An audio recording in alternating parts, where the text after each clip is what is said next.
పీతల మూర్తి యాదవ్ గారు మీరు 22వ వార్డు కార్పొరేటర్ గెలిచి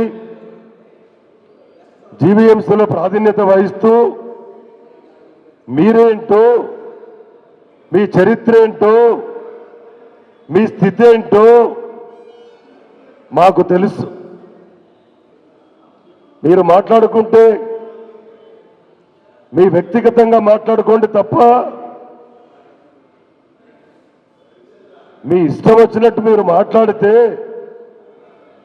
వైఎస్ఆర్ కాంగ్రెస్ పార్టీ ఊరుకోదు. సింహం ఒక 4 అడుగులు వెనక్కి వేసింది అంటే వ్యూహాన్ని వ్యూహం పెట్టుకోవడానికనే తప్ప మా మంచితనాన్ని మా మౌనాన్ని మీరు అలుసుగా భావిస్తే పరిణామాలు చాలా తీవ్రంగా ఉంటాయని చెప్పేసి ఈ వేదిక ద్వారా హెచ్చరిస్తా ఉన్నా. ఆ పెద్ద మనిషి మాట్లాడుతూ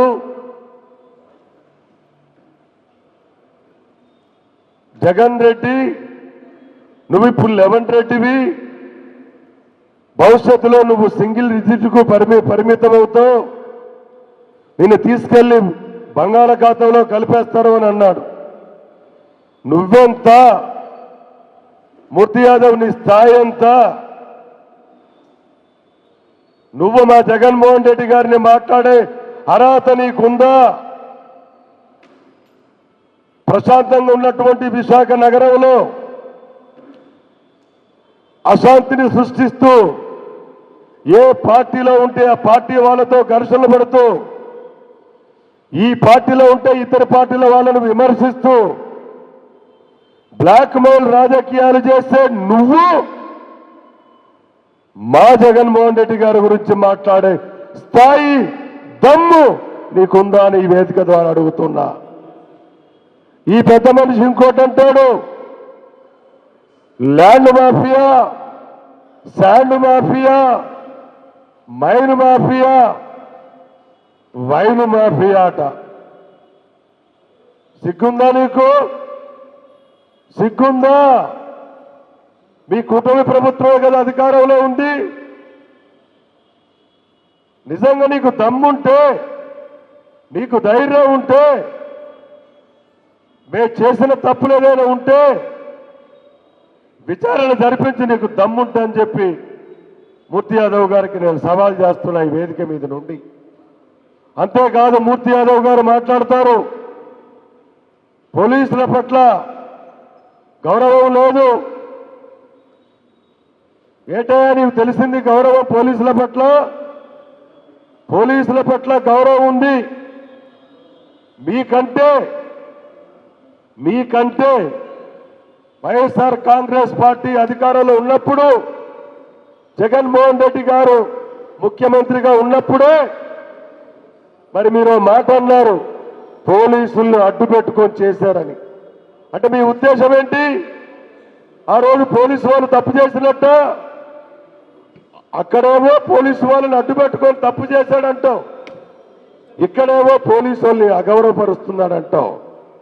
పోలీస్ అంటే మాకు గౌరవం, మా పార్టీకి గౌరవం, మాజీ ముఖ్యమంత్రి గారికి గౌరవం. అంతే తప్ప మీలాగా చిల్లర రాజకీయాలు చేసి పబ్బం గడిపే అలవాటు మాకు లేదు అని చెప్పి సందర్భంగా మీకు తెలియజేస్తా ఉన్నా. అంతేకాదు వారు మరో మాట అంటారు, జగన్మోహన్ రెడ్డి గారు ఈ రాష్ట్రాన్ని సర్వనాశనం చేశారని చెప్పేసి వారు అంటున్నారు. రండి తేల్చుకుందాం. 11 నెలల మీ పరిపాలన, మీ కూటమి పరిపాలన ఎలా ఉందో ఒకసారి మీరు ఇవాళ క్షేత్రస్థాయిలో గ్రామాల్లోకి వెళ్ళి తెలుసుకోండి. నూతిలో కప్పలా మీరు అనుకుంటున్నారు, సముద్రంలో చేపలాగా ప్రజలున్నారు. కళ్ళు మూసుకొని పిల్లి పాలు తాగుతూ అందరూ కళ్ళు మూసుకున్నారు అనుకుంటుందట. మీరు అలాగే అనుకుంటున్నారు. మీరేదో అభివృద్ధి కాముకులు అనుకుంటున్నారు. అన్న హజారా అనుకుంటున్నావు నువ్వేంటో నీ పరిస్థితి ఏంటో విశాఖ ప్రజలు తెలుసు. ఇప్పుడే చెప్తున్నాం మీకు, ఇక మీదట మీరు మాట్లాడితే గౌరవప్రదమైనటువంటి భాష మాట్లాడండి, అర్థవంతమైనటువంటి చర్చ మీరు పెడితే మీతో మాట్లాడడానికి మేము సిద్ధంగా ఉన్నాం. విశాఖ అభివృద్ధి గురించి కానివ్వండి, లేదు రాష్ట్ర అభివృద్ధి గురించి కానివ్వండి,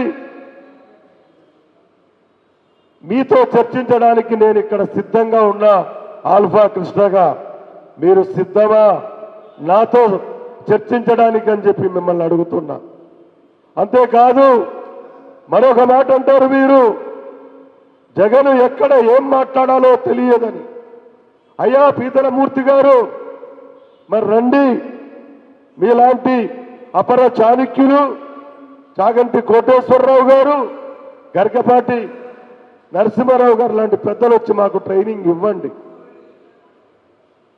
నువ్వు చెప్తే నేర్చుకునే స్థాయిలో, నువ్వు చెప్తే నేర్చుకునే స్థితిలో జగన్మోహన్ రెడ్డి గారు లేరు అనే విషయం మీరు గుర్తుంచుకుంటే మంచిదని చెప్పి ఈ సందర్భంగా మీకు తెలియజేస్తా ఉన్నా. ప్రజాస్వామ్య దేశంలో గెలుపు ఓటములు సహజం. ఎవరికి ఏ పార్టీ శాశ్వతం కాదు, ఎవరికి ఏ పదవి శాశ్వతం కాదు.